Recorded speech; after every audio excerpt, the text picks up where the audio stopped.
All know and love the 12-bar blues pattern. I mean, it's super cool. It's been used in a ton of stuff. And when you play it, you kind of know what's coming up next, so it's comfortable. But you got to make sure that you're shaking things up every now and then and not starting to sound stale and predictable. That's exactly what we don't want. So today we're going to talk about how to use bass notes as passing tones when you're moving from chord to chord. And a quick shout out to David Smart, who wrote in and requested this on the comment section of Tuesday Blues number 219. Thank you, David. Really appreciate that.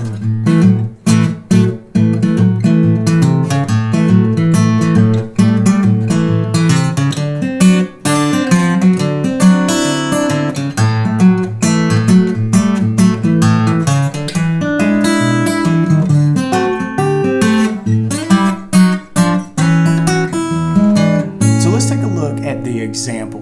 We've got this 12-bar shuffle happening in the key of A. So our chords are going to be A and then D7. You're going to see this form of the D7 in there as well. And then we've got this E7.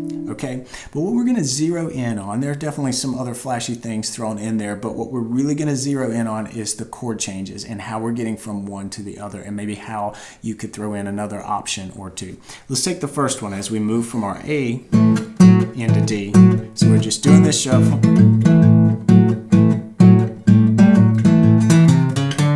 And there's the first move. We did this cool little bass passing tone thing right there. And it's simply a chromatic walk-up starting from a step lower than the root of the next chord. So the next chord coming up is D. And it doesn't matter if you play it here, here, or even here. The key is that you're starting below that root note. You're going to approach the root, approach the D from a full step below, and then walk up chromatically. Now, chromatic just means one half step at a time, one fret on the guitar at a time. And it can be up chromatically or down chromatically. In this case, we're starting on that C, moving up chromatically to D, kind of walking into the chord. It's got a cool bluesy sound to it.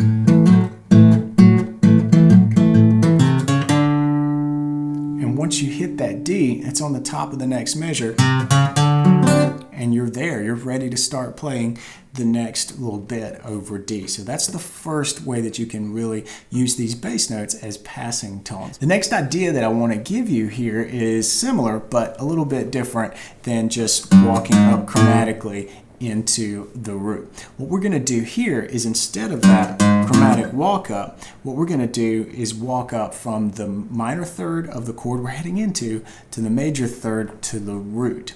Okay? And it's going to sound like this. Say we're going to walk into this E7 chord. So our minor third of E is G. The major is G sharp, and then the chord. So our first little move would have been to walk from the D to D sharp to E. Hear how it's slightly different, but it's got a cool little lift to it, that this is just straight ahead moving from one chord to the other. And once you get this minor third, major third, root move under your fingers, you're going to find a lot of places where you can throw it in. So we could do it here.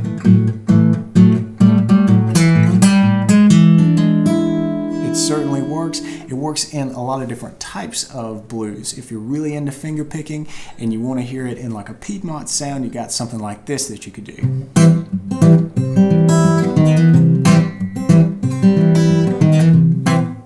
There's a ton of other examples of it, but it's really cool and it's very useful, and it's just 3 notes here. How cool is that, right? This is a MicroLick if you've ever heard one.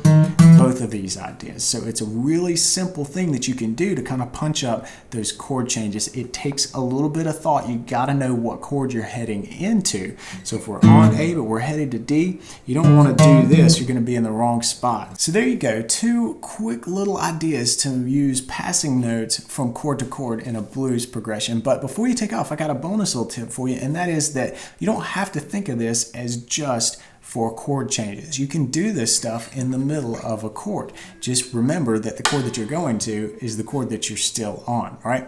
An example of this is when you're in A and you're doing the shuffle,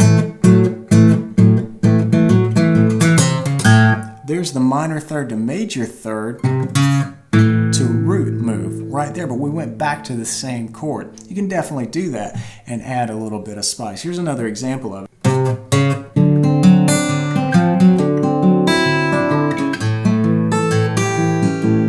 Remember, the idea here is to find a cool way to spice up your 12-bar blues, but don't do it every single chord change, because then you're going to start to sound very predictable, and that's the opposite of what we're going for here. So use this sparingly, but definitely use it as a way to punch up your 12-bar blues. I hope you dig this video. If you found it useful, hit the thumbs up button, consider hitting that subscribe button, and I'll see you back here next Tuesday for another cool acoustic blues lesson. Until then, play on.